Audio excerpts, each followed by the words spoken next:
What's going on, guys? Caleb here, and today we have our wonderful guest, Nick Aaliyah. Nick is currently the CEO at a sales agency, Win It Sales, that is one of the most trusted done-for-you sales management agencies out there. Nick currently oversees roughly 2 to 3 million in revenue generated across their 10 different client accounts, and I'd say Nick is certainly on the forefront of really what it means to be a remote high-ticket closer, having worked for one of the first companies that actually brought remote high-ticket closing to the masses. And so I'd say the more that you learn about Nick, you'll come to learn that he's a master of process before promises, meaning if you just focus on doing what you're supposed to do and doing it to a point where you get a result, you can eventually get to a place where you achieve great things. And with that, I'd say today we're going to talk about his story of really how he used that to go from selling copiers out of college to now running one of the largest sales agencies with over 200 sales professionals under his leadership. With that, Nick, how are you? Good, man. Thanks for having me. Yeah, 1,000%. So I'd say let's take it back to the beginning. How did you kind of find your way in sales and really everything, sales? Yeah. My first official sales job was out of college in 2015, selling Hmm. copiers in Indianapolis. I graduated from Indiana University.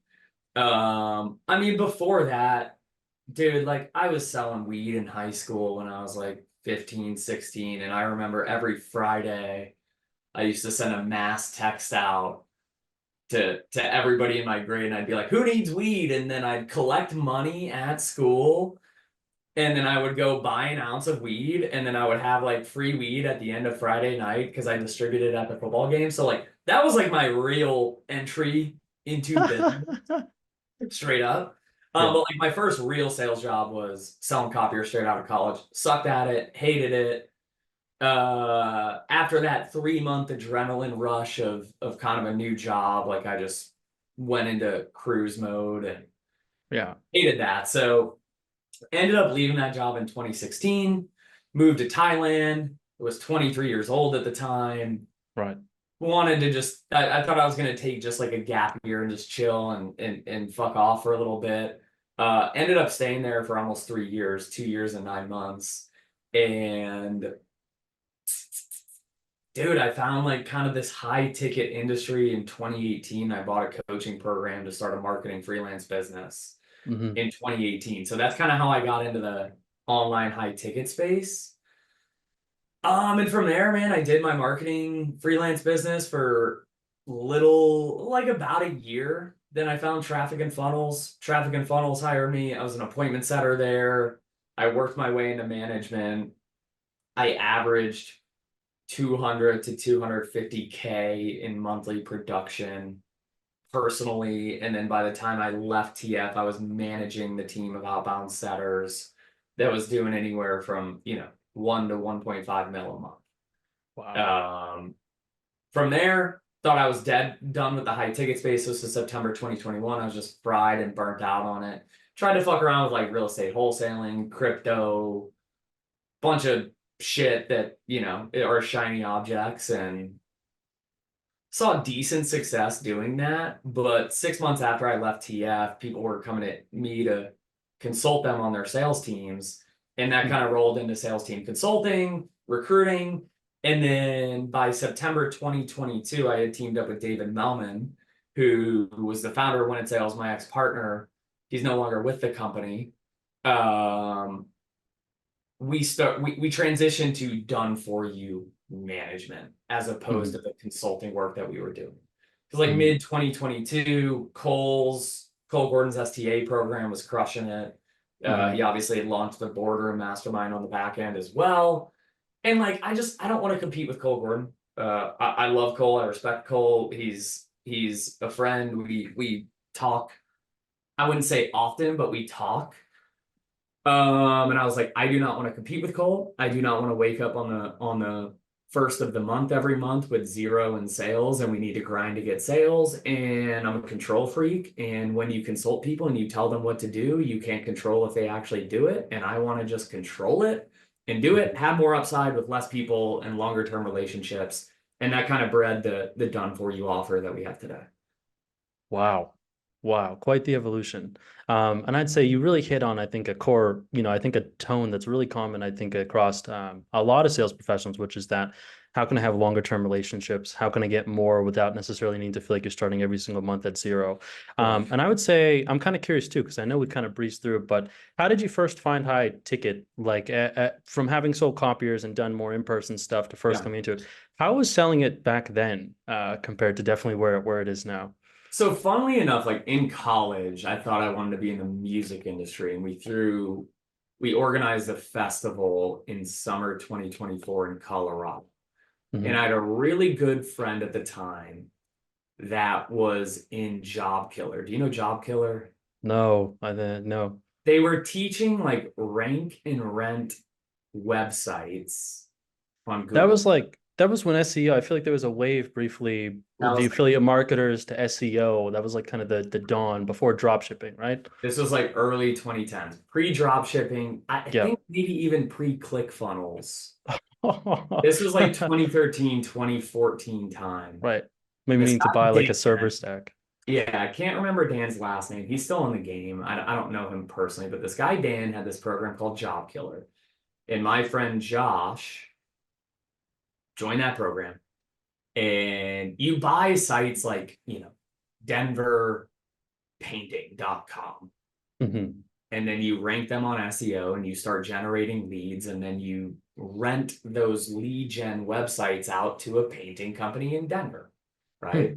Hmm. So he had shown me that shit in like 2014. And like, dude, I was just a college stoner at the time. I didn't really get it. So I like, but I knew that that kind of world existed. And in 2018, I was living in Thailand, working as an English teacher and a scuba diver. And I kept getting hit by these ads from a guy named James Hopkins. Hmm.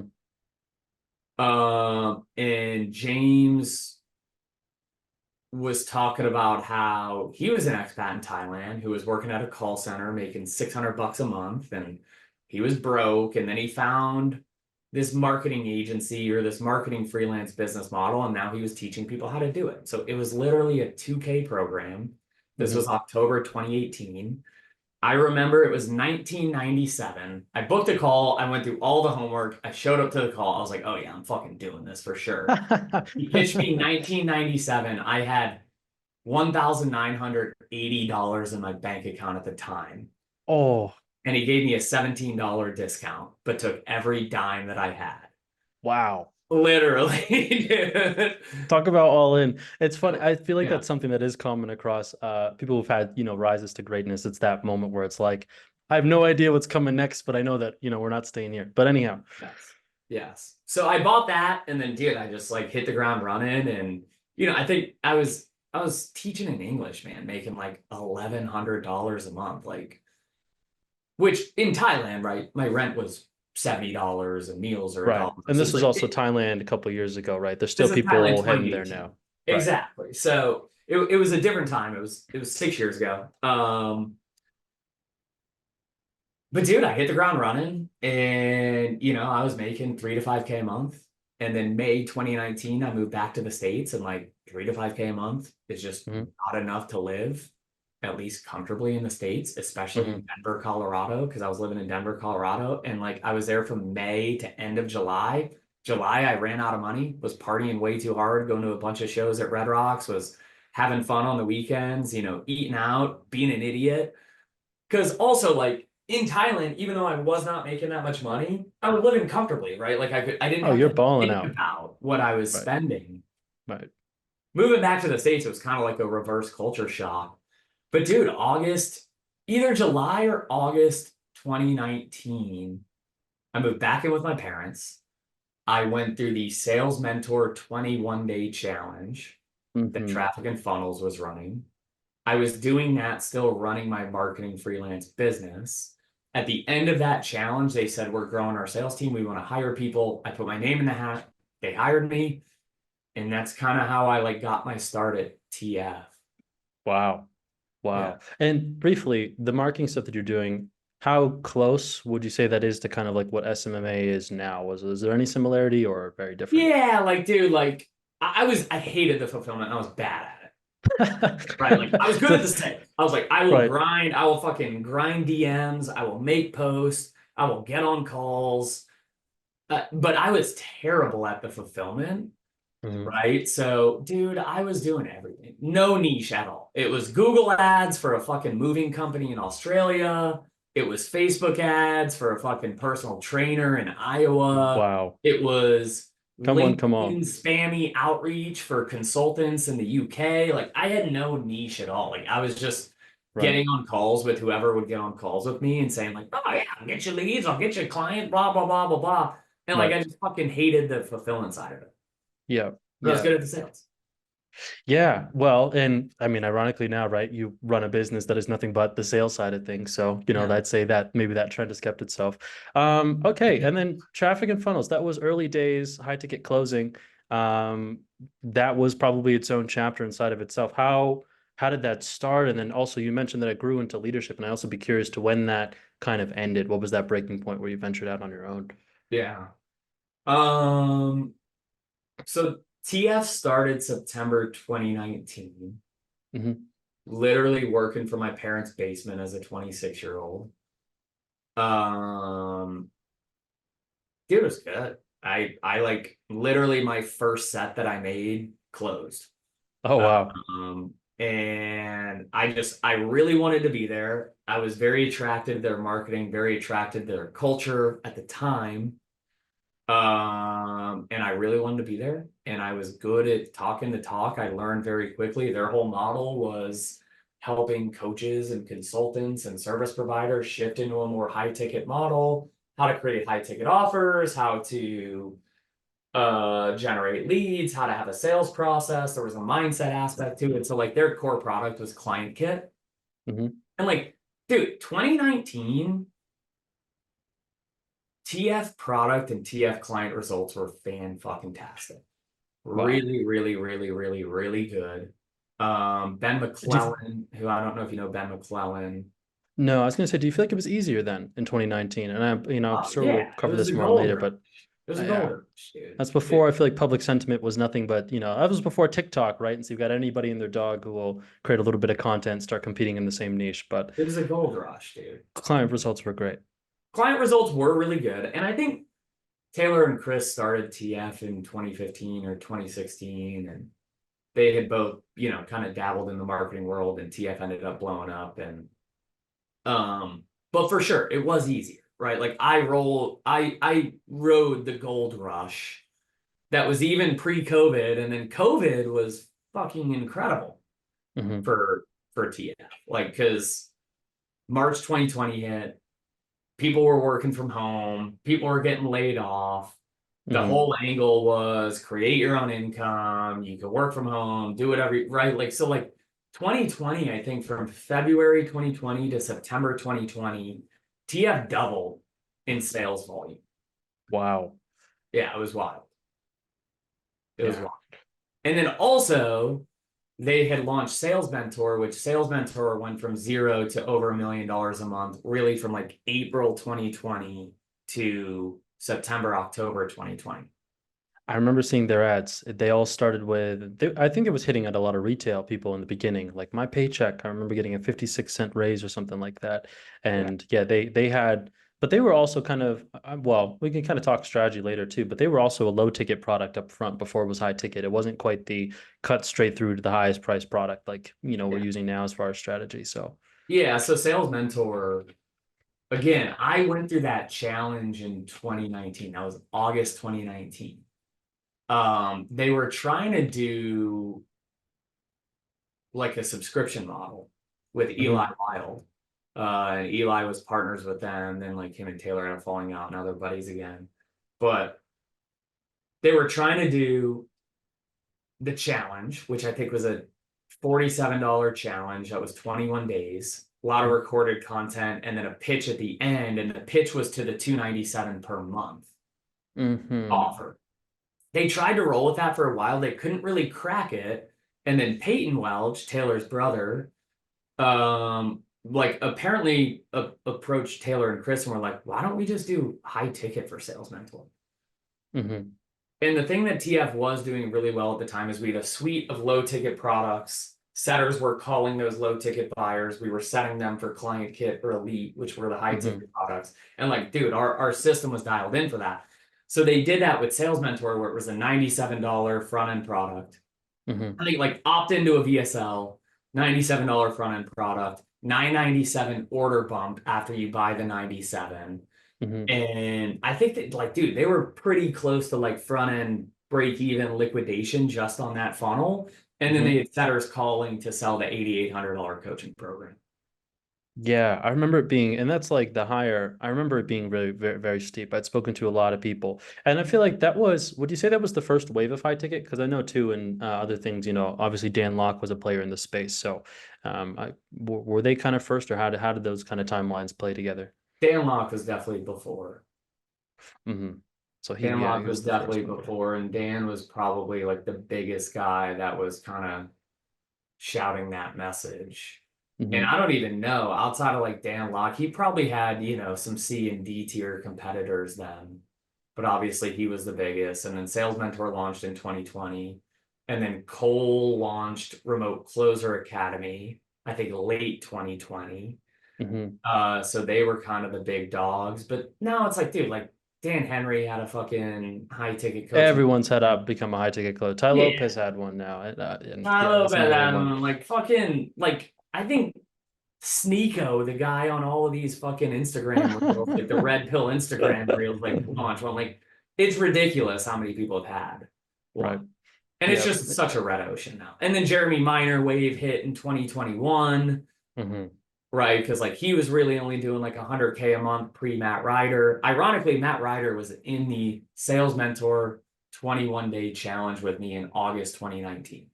Was he actually? He Wow. actually was, and he had just like Sales Sniper was like very baby ages at that time. Hmm. Yeah. Hmm. Wow, that's incredible. Yeah, it's interesting seeing, I think, the timelines from, because I know, you obviously know people, or you meet a lot of people in the space who've worked for other companies, and so getting to see, the same timeline from another business's perspective. Oh, it was great. I was terrible.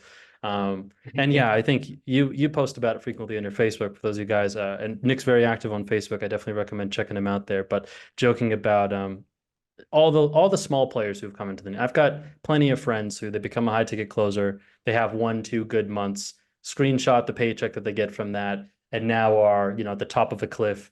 Hey, become a remote high ticket closer. It's a gold rush. It's a wave. But I think everybody who enters high ticket eventually does kind of hit that breaking point. And so, what was that inflection for you when it was like, okay, now it's out of traffic and funnels into something on your own? Was it straight to win at sales, or what was that kind of leg of the journey? Yeah. So again, 2020 was really good for us. And like, dude, the summer of 2020 with COVID, we had a stud team. Again, gold rush, Hmm. but we were genuinely fucking good. Like, that was like 90s bowl dynasty, in my opinion. Like, I Were you remember manager at that time? I was not a manager in 2020. I became manager in early 2021. Josh Johnson was the manager, who's Hmm. gone on to have an incredible career and is crushing it now. And Peyton Welch was the manager. And they were Hmm. both the managers of both TF and Sales Mentor. Hmm. Um, but dude, I remember our first 100 unit month. We were very unit driven because we knew like if units came in, clients were going to crush and they were going to pay their bills and blah, blah, blah, blah, blah. But our target was Right. 50% front end cash collected. So if we did $1 million in top line revenue in a month, then we Hmm. would want to collect 500K on the front end Hmm. from the sales team. And then there would be anywhere from 350 to 450 in accounts receivable that hit the bank account that month. Right. Payment Um, plans, things of that nature. but our first 100 unit month, dude, we had 5 closers, 5 setters. Everybody averaged 20 deals. Wow. Wow. Which, dude, like I'm running 14 teams now. We had 16, but 2 churned. We're running 14 teams. Man, like setters doing 12 deals in a month is it's rare. Right. I do not fucking care what the sales gurus and sales coaches say. It is rare Hmm. for high ticket salespeople to do more than 12, maybe 15 deals. Now, there are the top 1%, top 5% teams where people are crushing 20, 25, 30 units in a month. But like, dude, like we were averaging 20. Um, so that happened in 2020. By early 2021, Q1 2021, we were still rolling pretty well. Had a great Q1 2021. May 2021, we had a record month. And I think we did like 1.6 million. And like we literally from May 2021 to June 2021, there was like a 25% drop. Then June 2021 to July 2021, there was another 25% drop. Then July 2021 to August 2021, there was another 25% drop. And it just like it crashed from From there. next to next to next to next. And I was managing, but I was only getting comped as a producer. Wasn't getting comped as a manager, Right. which is I did not agree with that at all, right? But I get it, right? It was what it was. So my personal income was tanking. And I was looking at client results, dude, and I was just looking at my client roster. I think by end of July, I had enrolled like 130 to 140 clients that year. And I looked at my client roster and I was like, I don't even fucking remember these people. And I damn sure don't remember these people seeing good results from the product that I'm selling. And like my income's tanking. I'm not seeing people get results. I'm seeing cultural shit that I just didn't agree with at the time, right? I'm seeing our reputation and our word of mouth fall into the shitter. And like it was a very tense July and August. And by September, it was like, you know, it was just time for me to go. Right. My friends at the time were doing some wholesaling stuff in like the Charlotte and the Birmingham market. So I went over to make dials with them in October 2021. Bro, we did that for like 3 months, and like end of 2021, the real estate market was insanity. Every seller thought their 2-bedroom shack in Alabama was worth $1 million. And right. Well, this was COVID time too, right? Where so if you were moving away from this, all the people flooding out of cities into middle of nowhere. I remember where I grew up, house prices like quadrupled, open houses, you'd have people lining up, and yeah, it was a fun time for agents. So this was pre-inflation, cash offers in 24 hours with anything on market. Interest rates were like 2.4% or whatever the fuck they were, right? Like, so like not a good time to be a wholesaler. Because wholesalers make money when they buy undervalued properties. Right. Everybody, sellers and don't think there's everybody's loving this undervalued stuff. property. Yeah, you're fucked. So we did that for 90 days. Bro, I think we got like 8 deals under contract and we could only dispose of 1 deal, and we had like a 6K margin on that. And I was like, boys, I can't do this anymore. So we did that. Then like December 2021 was all-time high for crypto markets. I bought the fuck out of the top. Dumped so much cash into the top of the market. Diddled around with that for a little while. Bro, Sean Ray from Sales Sniper had recruited me, and I like onboarded with Sales Sniper for like 2 seconds, and I was like, guys, I just don't want to be here.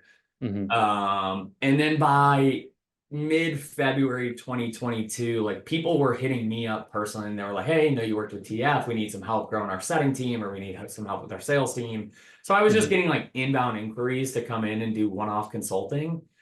And like, bro, I was broke at the time because TF, my lifestyle creep and my fucking. It was just hit after hit, and then like a 3-month span, and then also crypto and wholesaling. I dumped all my cash into crypto and all this fucking shit, right?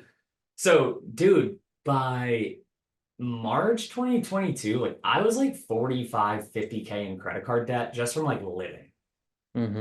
Just from like life, because my burn was like fucking 11, 12K a month, and my income took a shit for 6 months. Right. So I wish we talked about this more in the space, but like lifestyle creep is a real thing, and like this idea of leveling up when your income spikes, especially when you're in a volatile income.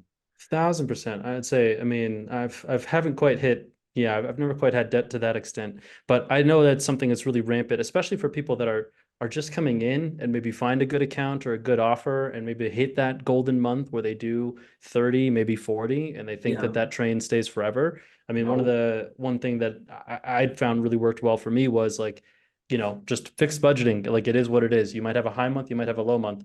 And Sure. you guys, I'd say, are particularly good as sales agencies goes, but I know other ones out there where, the payouts or the pay cycles they drag. They're incredibly long. You close a deal in a month and you're not getting paid for that maybe a month and a half until you get it next. And Mm. so you just have to acclimate yourself. That's the one thing that will kind of force it. And then also, if you're Yeah. on one of those 30-day payout cycles as opposed to every 2 weeks, that's another thing that's going to impact you, which is okay. I remember very well as a closer, it's like, your cash all hits at the top of the month or the bottom of the month, depending on how you look at it. And it's like, now we gotta prepare to make that last as we go through and manage everything that might come up. So Yeah. no, and I mean, I definitely love the industry, love the space, but I think the more you get into it, the less romantic it becomes. But you just have to become stronger, which I think is something you talk a lot about in your content, which is just, I think the complacency now of the promises and expectations. But anyhow, Yeah. a bunch of people were hitting you up. Hey, you know a thing or two about sales teams. You work with big name. I remember you from this and that. Sure. So I started taking on those consulting clients. And then David Melman had left Ad Outreach, which Ad Outreach was, $1 million a month juggernaut, CAC, teaching people how to Yep. run YouTube ads. He was a huge case study for TNF. Was a TF client for like literally 5 years. Oh wow. David Melman left there. Him and I kind of just got into some chats in the DMs, and he was doing the same thing that I was doing. And he brought on some accounts. I was just kind of like freelance account manager for him. Mhm. And again, like, dude, that was June 2022. And it's just kind of developed into what it's developed in. After 3 or 4 months, I was like, I want to do done for you management. Transparently, I don't want to say I stole the idea, but I modeled the idea from Jake Grant, Mhm. who was also a TF employee. I don't know if you know Jake. He's not really involved in high ticket anymore. He's more so doing consulting in other industries. Yep. But him and I had breakfast one day. He's like, dude, I'm doing a done for you thing where I'm charging 140K a year on retainer.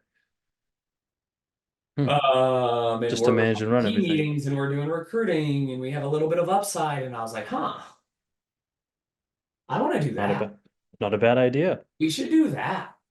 So yeah, we got our first client September 2022. From September 2022, we went from 0 to 12 clients until March 2023. And then March 2023, the next 6 months, we went from 12 to 6 clients. So we pumped and dumped like a shit coin. And, I wasn't a partner of the company at that time. Mhm. I was just the account manager running the accounts. Right. Um, Love David, still a friend. But him and I were not kind of on the same page of the direction of the company. I told him that I was going to be leaving in October 2023. Um, Transparently, I was gonna go work for one of our first clients who was Dealmaker, Carl Allen and Chris Moore. Ah, Great yeah. guys, they have like a roll up now of 3 coaching companies. They wanted to, instead of me leaving Win It Sales and coming to work for them full time, Hmm. they had this idea of let's take an equity stake in Win It Sales and we'll put you in the CEO seat. So they Hmm. approached David with that offer. That deal ended up happening. Hmm. So David basically sold his equity stake in Win It Sells to them. They gave me equity. They put me in the CEO seat. So that's kind of been the case. That deal ended up closing early February 2024. This was like 7.5 months ago. Wow. That's incredible. So I've been And in the CEO seat since then. yeah, and what's your take on M&A? I think that's something too that is a lot of sales guys definitely kick around, or I think people that have been, I'd see it a lot with salespeople who, and I've got a background in it as well, right? Which is just this, well, if I'm good at the sales, why don't I take an equity ownership? Why don't I try to grow? You were actually part of a deal that was made with a colleague of mine. I won't name any names and go into specifics for, I believe, a Facebook group, right? That was the talent acquisition, things of that nature. Yeah. So, Yeah. um, yeah. So I don't have a clean question in that, but yeah, what's your kind of take on M&A for high ticket guys and high M&A? I think in the high ticket space, you hear about people exiting their businesses to Hormozy, things of that nature. I think there's a massive opportunity. I Hmm. think doing a business acquisition is very complex. It's very Hmm. high risk. If you don't know what you're looking for and you don't know what you're doing, you are gonna fucking get wrecked. Hmm. It's not like Yeah. real estate where there's a hard asset that's backed, right? Hmm. And I think specifically in the coaching space, there's two major risks in most businesses. That's going to be a key man risk and a single channel acquisition risk. Hmm. And you don't want to buy businesses with key man risk and single channel acquisition risk. There's just too much concentrated risk on one person and one thing that's supporting the revenue of the business. Hmm. Also, with coaching businesses, there's very, very, very rarely real monthly recurring revenue. There might Hmm. be accounts receivable and collections that comes in every month, but it's not MRR from a perspective of like a subscription model or a SaaS model. Yeah. Right. So, I mean, there's just not value there. So, I think there's opportunity in M&A. Like there's opportunity in everything. It's not as easy as buying a car wash, like Cody Sanchez says.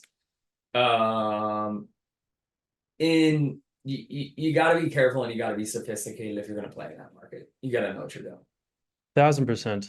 And I think that dovetails perfectly really into, I think, the sales agency stuff that you do, because you talk about key man risk and client acquisition channel risk, right? And, if you're running a sales team with killers whose livelihood is, based upon those two things staying into place. So, yeah, we've got a couple questions here to kind of run through, and I also kind of want the story or the take on it as well. But some Yeah. people had sent in some questions.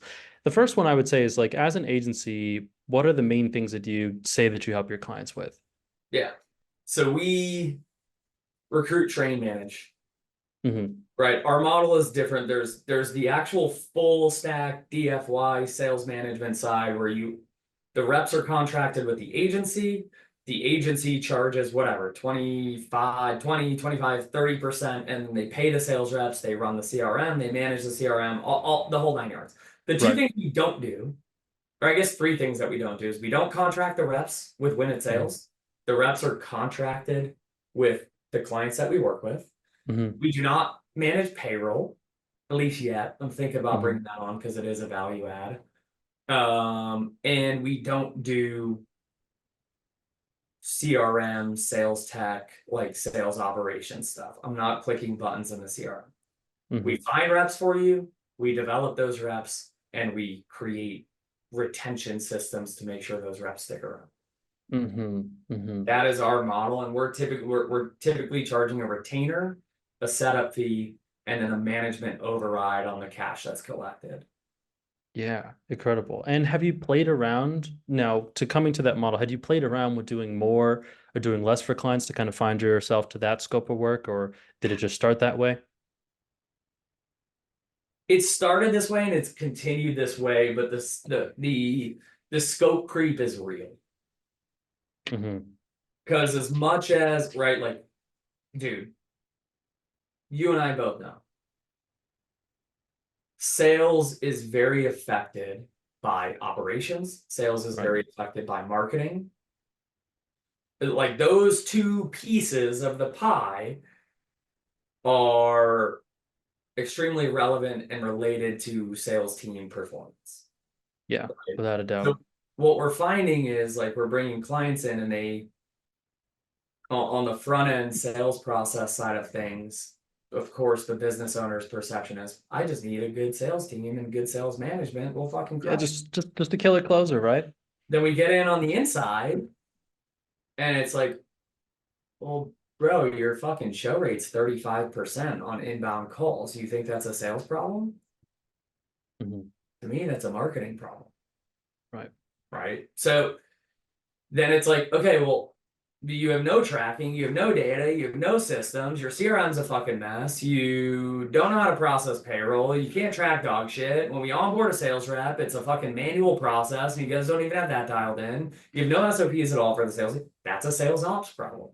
It's Right. not a sales team performance problem, right? So like we're finding that like we're getting into these businesses and there's these other problems in other departments that we technically don't do, but we're a performance-based company that gets paid on sales, and we're not going to perform and sell unless these other departments are fixed. So the scope creep is really, really, really, really, really real. Yeah, 1000%. And another thing that, well, from from that perspective is also like if you want to bring good talent in, those are things they're going to look for. It's like 100%. you can get very uninformed people who will come in and just kind of take it at face value. And And they I've suck. never, yeah, and I've never been failed to be amazed too at I think like how many what seemingly simple things people should have that aren't there. But I think this is why there's an opportunity. I look at it from the world of FSC, obviously running as a sales agency, for I think sales professionals to come in, find a couple places and clean things up and make it a place that they would want to work and make it a place that has a good culture or good training and good development, or at least an onboarding process that makes sense. I mean, I've got a client now that I work with where when I started there, it was like he wouldn't even create company emails for people. They would just come in and Calendly's would get connected to their Gmail. I'm like, you're kidding Yeah. me. You Yeah. bring anybody in who knows what they're doing, they're gone in an instant. Yeah. How does that Um, look on the front end, right? Like, how does that, you're not a fucking real business if you're not giving your employees and contractors a fucking company email. right. And we have that Yeah. issue too with people that we still work with. It's amazing. They're like, we have to Uh, make a company email for the sale. I'm like, yeah, dude. They're sending emails and corresponding with your prospects. right. You Right. want it to Yeah. be nick.aaliyah1225 at Gmail? Yeah, soccer boy 86 at Gmail. Yeah, like doubles 123. Like, what the fuck are we talking about here? So yeah, we are, and I'm working on strategizing on this. I think we need to move more towards fractional CRO. Mhm. So the services that I'm working on bolting on and bringing in are marketing consulting, potentially Mhm. some done for you marketing services. This is longer term. This is legit like 1, 2, 3 year Right. development. Mhm. Short term payroll and sales ops and sales tech. Mhm. Because at the moment, right, like when we bring on a client, I don't dictate the CRM that they have, Mhm.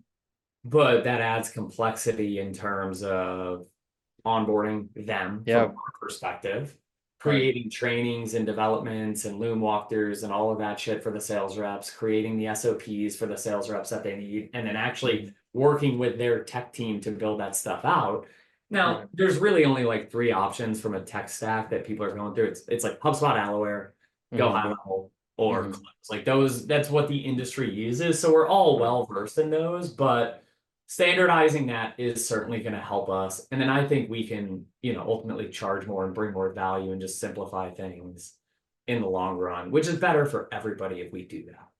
1000%. And well, because you kind of take this more fractional role with your clients, so would it be fair to call you a sales agency, or what would be kind of the best label? Because I think a lot of I people think, think sales agency is we keep them for ourselves.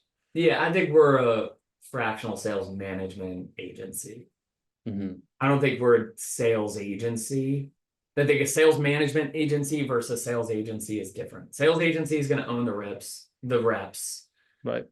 and contract the reps directly. A sales management agency is not. I think that's the key fundamental difference. So I see us more as a sales management agency, and Hmm. I want to develop into a more fractional CRO.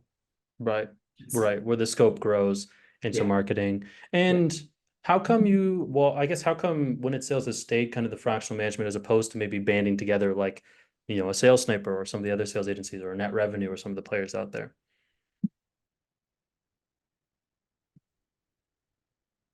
Um,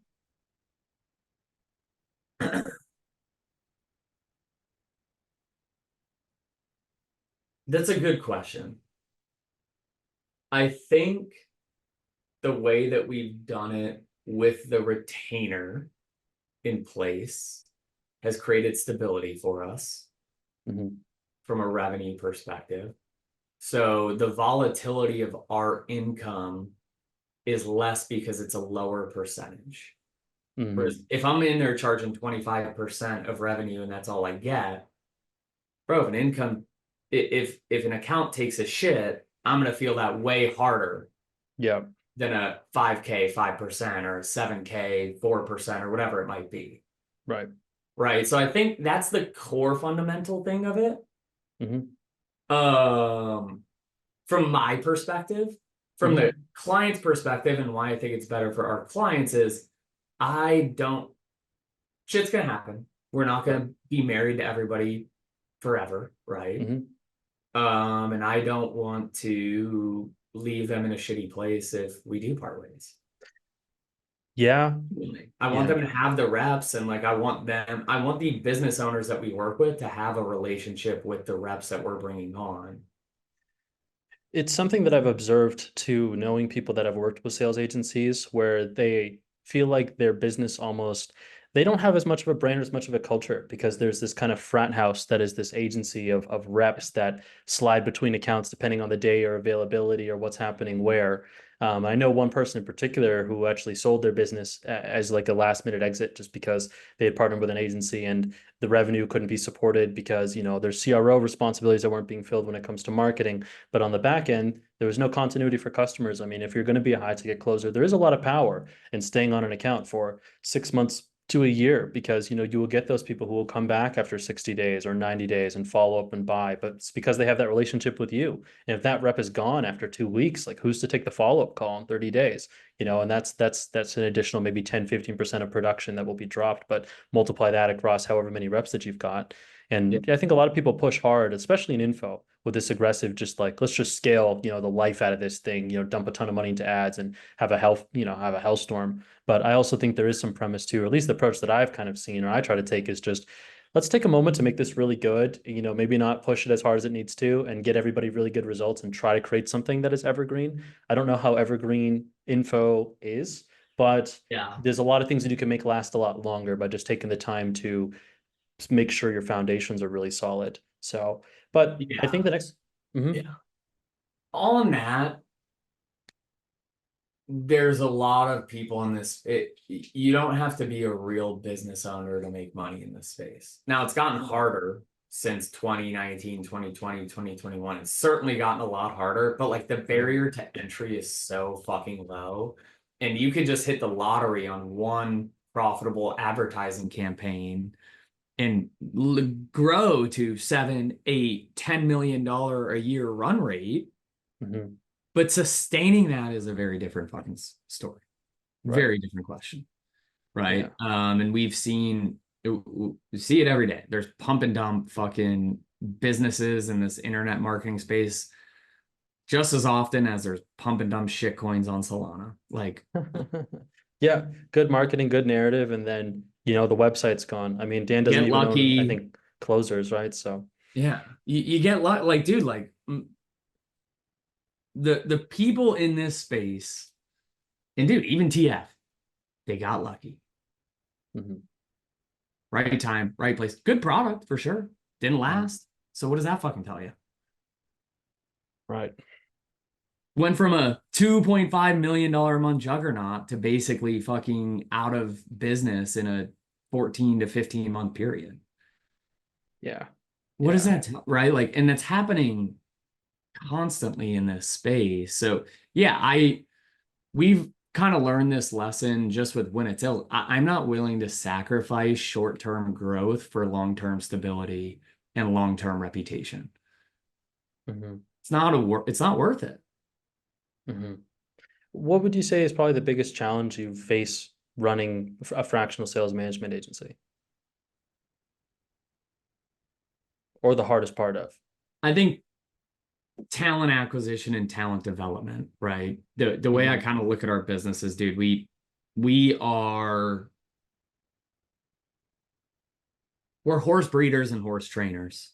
I could say we're a human traffic company, which I usually do that off the record to Right. get a good laugh. But like that's essentially what we are, right? So when I look at our business, the more $1 million a year producer, $1 million a year producers that we have on the accounts that we run, the more successful we're going to be. Mhm. If I do not have sales reps that perform, we're not going to be successful. Now, what Mhm. goes into having sales reps that perform?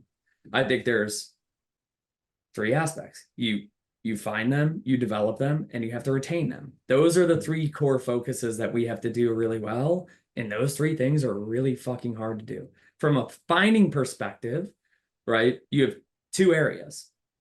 You play a volume game and you play a quality game.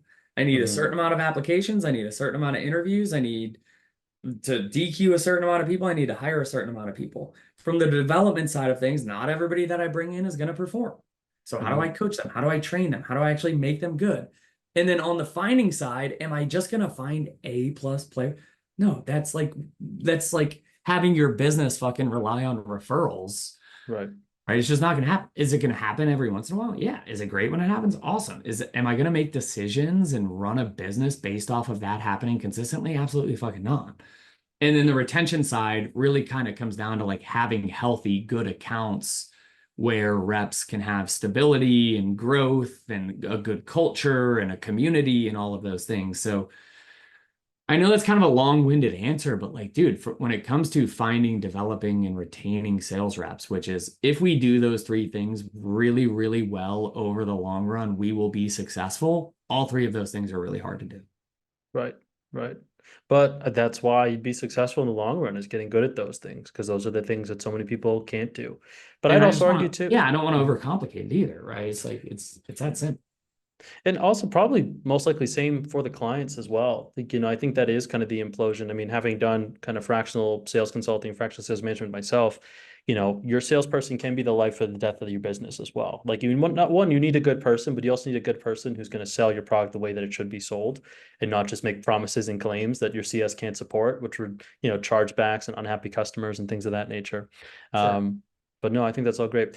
Another question that we were given from the audience was, what were the main things you did to go from stage to stage with the sales agency, i.e. the first 10,000 to 50,000, 100,000, 150,000, and just kind of the development? Um, Dude,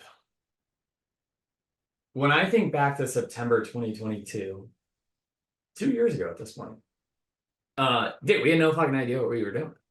Mm-hmm. We literally just didn't know. So over the first like 3 months, it was very much like, okay, we're doing this, and we're literally just like building the plane in the sky. Yep. I would say after 6 months going from 0 to 12, the big lessons that we learned were how to structure the fulfillment. Mm-hmm. And the fulfillment was big from just like a coaching side of things Mm-hmm. and a like systems and accountability side of things, right? Mm-hmm. You need reps to do end of day reports and fill out their tracking every day. Who's Right. in charge of holding them accountable to doing that? That's not Someone really who also has to do their end of day and reports of tracking, right? exactly. So those were really the two big lessons in the first 6 months was just understanding the fulfillment, the systems, and the accountability, and being able to do a decent enough. Mm-hmm. And that was from September 2022 to March, April 2023. From March, April 2023 to like the fall 2023, I think the lessons that we learned were like, we need to be pickier with clients because we brought on a bunch of people that were just not ideal. Now, do I want to take accountability and responsibility for our results? Yes, of course. But again, like we said, like, dude, it's not just us that's in charge of like the full success. Business. Right. If your operations are a shit show and your team, your internal team is a bunch of C and D players that can't communicate with me and can't get a simple task done and can't follow an SOP that I need them to follow, and your marketing sucks, and the niche that you're in is dog shit. Like, I will never take on a coach that coaches coaches again. Mm-hmm. We've basically failed with every single company in that space Mm-hmm. because it's a red ocean. That Right. ship has sailed, Yeah. right? It's not a new opportunity. So that was the next 6 months that we learned.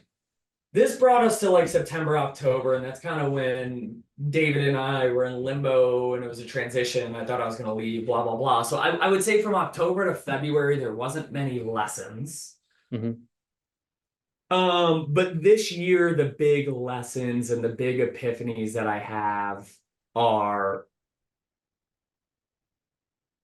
we are a people development and people management company first. That's Mm-hmm. what we have to focus on. If we do that well, we're going to succeed.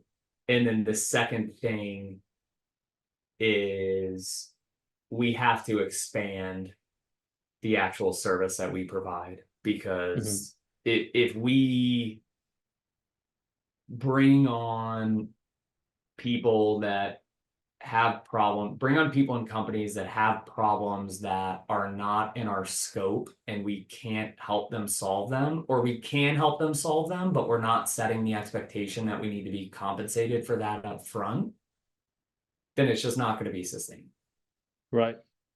Yeah, because you talk about the long term with that. And this is something that with FSC, especially the students that we've gotten there working with clients, it's, this is more than just like you say, pump and dump, it's like, let's just push the sales team to, through the roof and see what happens. There's hey, this business has to have a stronger infrastructure, or we're going to have to overhaul our marketing, or you're going to have to get in tune with the fact that if you want to hit those numbers, you're going to have to do more marketing than you're doing now because your creatives are going to burn out. Now, you might not know that, but because, you're seeing across however many client accounts, you have way more better insight on the expectations that businesses need to have. You Yeah. almost become like a growth factory as well, where it's like, and I think this is why, and it's all speculation, but why I think Hormozy does the model he does, or sometimes Cole does, or even Roland Fraser. It's like, okay, there comes a point where, when do we just take ownership in this thing if we know so much more about it than you, and we'll grow it, and you kind of take the back seat. Yeah. Yeah. Yeah. And it's funny. So Hormozy obviously is acquisition. And it's fun. Like, obviously Hormozy is incredible. I've talked to a lot of people that have had a bad experience with them. Hmm. I've also talked to people that have had decent experiences with them. So I don't know. And like, I'm still not fully sold on the equity play in online service-based businesses due to the risk of exit. Mm-hmm. Everybody In what wants to sense? exit. Are they going to be exitable? Right. Yeah. I Right. don't think anyone, it's like the barrier to entry for this is so low that I don't think anybody even knows what that means to like really run a business. You speak to That's a what lot I'm of people who saying. are just kind of have strapped it together. You look at more Build a established sellable industries like, business. Yeah, right. build sellable. It's not just EBITDA. It's not just some fucking the EBITDA number at the bottom of your P&L, and then you multiply it by 4, and that's the value of your business. Mm-hmm. The value of your business is what is the market willing to pay? Mm-hmm. And when the market realizes the inherent risk in these coaching businesses and these online businesses, that significantly is going to diminish The the value. value. It's not just a fucking 3x on $1 million a year EBITDA. I own a $3 million. It's like, dude, you might have paid some fucking business appraisal lawyer to tell you that, but they can't guarantee that someone's going to buy it for that. Right. So I'm Yeah. skeptical on the equity play. I think these businesses are cash flow, cash cow plays, Mm-hmm. and there's a shelf life. I would love to be proven wrong in terms of like massively long sustainability. And you have, your Tony Robbins and your fucking Jim Rohns and your Brian But Tracy's. those are brands. Those aren't really businesses. Exactly. Those aren't sellable businesses either, Yeah. right? Yeah. But they're the only ones that are sustaining. Mm-hmm. Now, and then again, the big fucking story that Hormozy has is gym launch. He actually built it into a sellable business. Mm-hmm. So obviously there's a lot to learn from acquisition.com and that core competency that they have and that what they did, and they actually did it with gym launch and they had whatever. I think Hormozy said he exited his stake for like 50 mil or some shit. Right. Um, But there's more to it. A it's lot more to possible. it. It's It's definitely not in possible. some info program. That's for sure. Yeah. Like, dude, if your face is in all the ads and you're involved in the entire acquisition process, and you have one chance, it's like, dude, like, is that sellable? Right. Yeah. Well, so another question that was given, if you could go back and learn one specific topic or subject that would help you in your current position, what would you say it is? Or what would it be? One specific top, if I could go back, Mm-hmm. That would serve you now. um,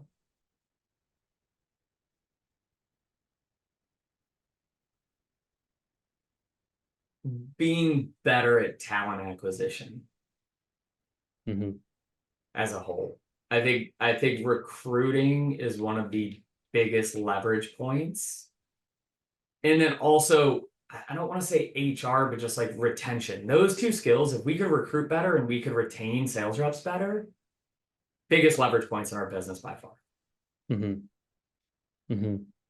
The Yeah. retention side is a problem of like, dude, if I could, when I figure out how to solve sales people retention, I'm gonna go fucking consult in Fortune 500 businesses and be a multimillionaire in 2 days because Right. that's a massive problem, right? Like even when I sold copiers, 97% churn rate in the first year. Right.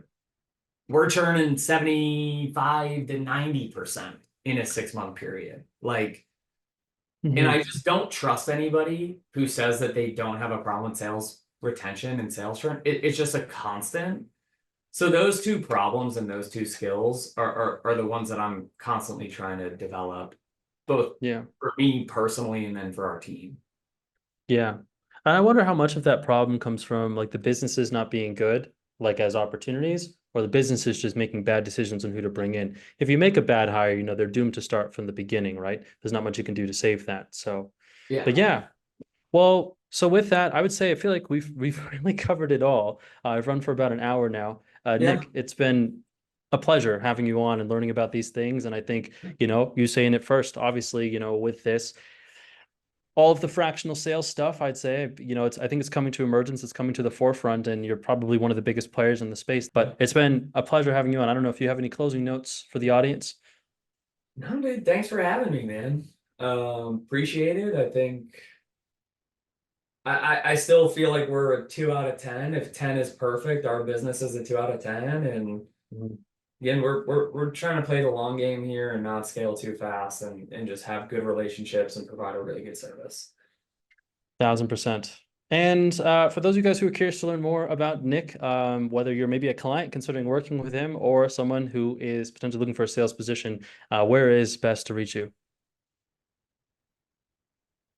Personal Facebook, just Nick Aaliyah, Elia. Our site to apply to work with us as a business is dfysales.com.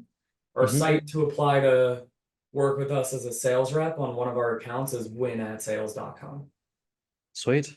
Well, so yeah, and I'll be sure to connect those down below. And so you do post some incredible sales memes for guys who are in the high ticket space. So Oh, yeah. probably the biggest value. I'd I'm recommend everybody hilarious. gets him on Facebook. Comedian, full time CEO, part-time sales comedian. But it's interesting how much of a niche I think there is for salespeople. But I don't know, it hasn't quite consolidated like drop shipping is when it comes to content. So, Yeah. but yeah, you've definitely had a wild ride when it comes to a story of really everything. It also, I think, just goes to show too that with persistence, and I think also I'd say I've met you in person, you're one of the most transparent people that I know and met, and even for the story that you've shared today, that's something that goes a long way, as I think real recognizes real in that regard. So it's been Yeah. a pleasure, and yeah, I will see you guys in the next video. Awesome, Cheers. dude. Thanks.